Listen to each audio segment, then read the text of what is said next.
comment l'homme, cette intelligence-là qu'on veut essayer de reproduire, l'homme, ce consommateur-là du produit, comment il peut s'approprier ça et comment trouver sa place sans se sentir dépossédé de ce qu'il a créé.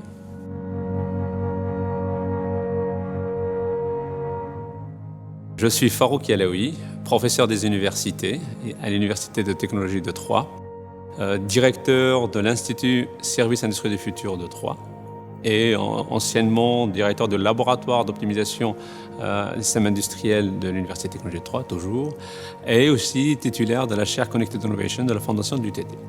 Pour ce qui me concerne, et ça revient un peu, et je ne suis pas le seul, le jeu ici est un jeu d'une communauté d'ingénieurs, de chercheurs, de personnes qui sont intéressées à ça.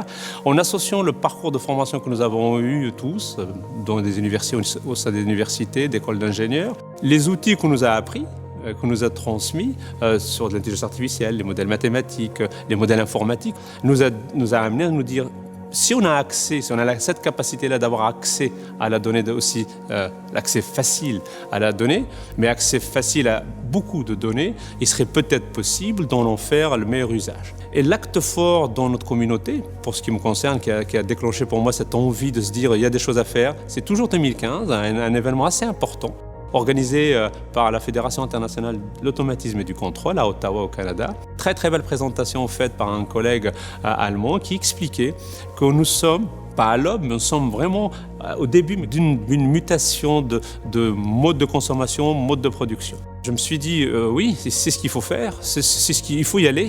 Il faut commencer à prendre les modèles qui étaient très beaux, mathématiques très élégantes, que je présentais à mes étudiants, mais aussi comment les rendre digestes. Donc, retour en France, on a essayé de travailler avec les collègues qui ont cru à cette idée aussi. Et on a organisé un événement assez important en 2016 ici à Troyes, la conférence MIM, qui est une des conférences assez conséquentes sur le manufacturing et le système intégré. Et on s'est dit comment on peut regrouper les gens pour se poser cette question-là. C'est ce qui s'est passé. On a eu le plaisir et la chance d'accueillir dans les murs de l'UTT pratiquement 520 chercheurs d'un peu partout, 42 pays représentés. Et de cela sont sortis un certain nombre de conclusions en se disant oui, il faut y aller, mais il faut trouver un mode de communication qui scie à tout le monde, à savoir un niveau de communication pour le grand public, pour les industriels, pour les ingénieurs. Mais la question est de savoir quels sont les éléments que nous avons, quels sont nos éléments de force. En parallèle, comme je vous l'ai dit, les temps sont courts, les cycles de vie, y compris de ces process sont courts. Cette démarche-là qu'on a menée au sein du territoire de Troyes, de l'Aube, a été aussi menée au niveau de la région Grand Est, autant au niveau politique, mais aussi au niveau national. Il faut savoir que la France a l'Alliance 4.0 qui commence à réfléchir, en particulier avec les industriels, mais pas que, de se dire comment il faut procéder. Quels sont les éléments, quels sont nos atouts?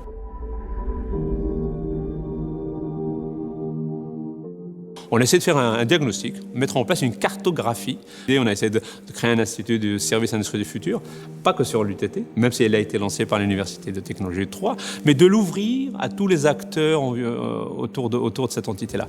Et d'essayer même de lui donner une nouvelle version plus large, en travaillant avec le Y School, avec son école de business et son école de design, avec l'école, le STP, des travaux publics, l'école polytechnique féminine, avec l'Université de Reims-Champagne. C'est 2 sites de droit et langue, mais aussi son IUT. Et on est en train de réfléchir pour chacun, avec ses propres besoins, comment peut-on travailler ensemble. Et le volet recherche, qui est clé, et le volet formation. Mais aussi les acteurs, les institutionnels sont importants, parce qu'on a réfléchi, cette entité-là n'aura de sens que c'est le triptyque qui est restitué, c'est-à-dire le triptyque, les offreurs de solutions, ceux qui régulent, donc les institutionnels, la métropole, le département, la région sont partie prenante, mais aussi les industriels.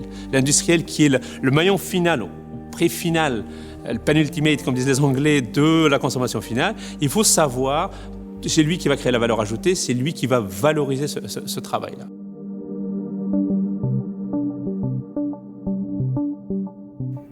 Pour la partie crédibilité, au moment de l'évaluation de la capacité au niveau de l'UTT d'aller ou pas sur ce sujet-là, l'analyse que nous avons faite, le diagnostic que nous avons fait, montrait qu'on avait déjà certaines briques pas des moindres, disponibles. On avait un développement conséquent de modèles mathématiques robustes, de outils informatiques qui étaient plus puissants. On savait faire des logiciels.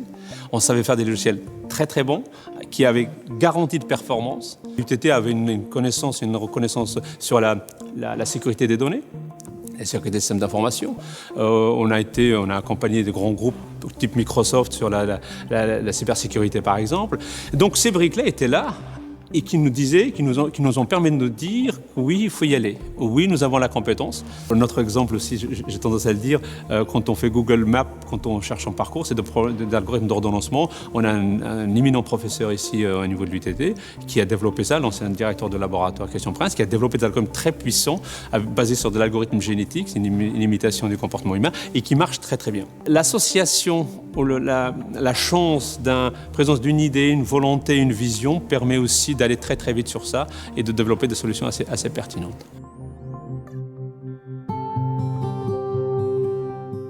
Quelles sont les évolutions? Les évolutions technologiques vont être multiples. Ne serait-ce qu'une chose, par exemple, c'est un des constats, on ne connaît pas les métiers qu'on aura dans 2050. Ça peut être inquiétant, ça peut être anxiogène de ne pas savoir où on va. Mais ce qui est la certitude qu'on a tous, on est nombreux à le penser, c'est qu'il faut y aller, il faut le faire, mais il faut revenir aux fondamentaux. Aux fondamentaux, c'est quoi? C'est d'être capable d'avoir un niveau d'abstraction suffisamment fort, de pouvoir l'exprimer le plus clairement possible, le plus subtilement possible, le plus directement possible. Donc l'avenir, ça va être cette capacité-là à passer de l'élémentaire, du fondamental, à ces innovations d'application. L'avenir sera forcément agréable, sera forcément meilleur que celui qu'on a actuellement. Et surtout, il faut rester sur les fondamentaux. Et les fondamentaux sont autant sur le niveau d'abstraction, sur de la communication, sur de l'expression, mais aussi du savoir-vivre ensemble.